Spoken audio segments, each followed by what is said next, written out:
నమస్తే అండి. మీ పేరు? మాకాలంకన్ భవన్ మీ ఊరు? ఇందీశ్వరం అండి. ఓకే సార్, ఇక్కడ ఎమ్మెల్యేగా ఎవరున్నారు తెలుసా అండి మీకు? మాకైతే మేము ఓటేసి నెగ్గించుకుంటే జక్కమూడి రాజా గారు అండి. కానీ మాకు ముగ్గురు ఎమ్మెల్యేలు ఏమన్నారండి.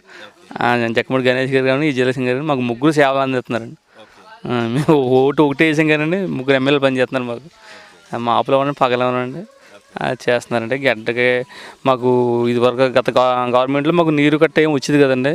గంటకి ఆయన సొంత ఖర్చులతో మాకు నీరు ఇప్పిస్తున్నారండి. మాకు 2 పంటలు పండుతున్నాయి. రైతులు చాలా ఆనందంగా ఉన్నారండి. మేము మళ్ళీ ఇంకా ఆయనే రావాలని కోరుకుంటున్నాం రాజా గారిని. ఏంటంటే ఇప్పుడు టైంతో పని లేదండి. ఏదైనా హాస్పిటల్కి వెళ్ళాలంటే గవర్నమెంట్ హాస్పిటల్కి అర్ధరాత్రి 1 గంట పాము కరిసినా ఫోన్ చేస్తే వాళ్ళ మనిషి కోటాను కానీ ఎవరో ఒకరు రెస్పాన్స్ అవుతారు కూడా మాకు ఉంటారండి. అదండి, కాకినాడ వెళ్ళినా కాకినాడ గవర్నమెంట్ హాస్పిటల్ అయినా సరే మాకు ఎనీ టైము అందుబాటులో ఉంటారండి. ఫోను రాత్రి ఏ టైం చేసినా ఎనీ టైం ఇస్తారండి.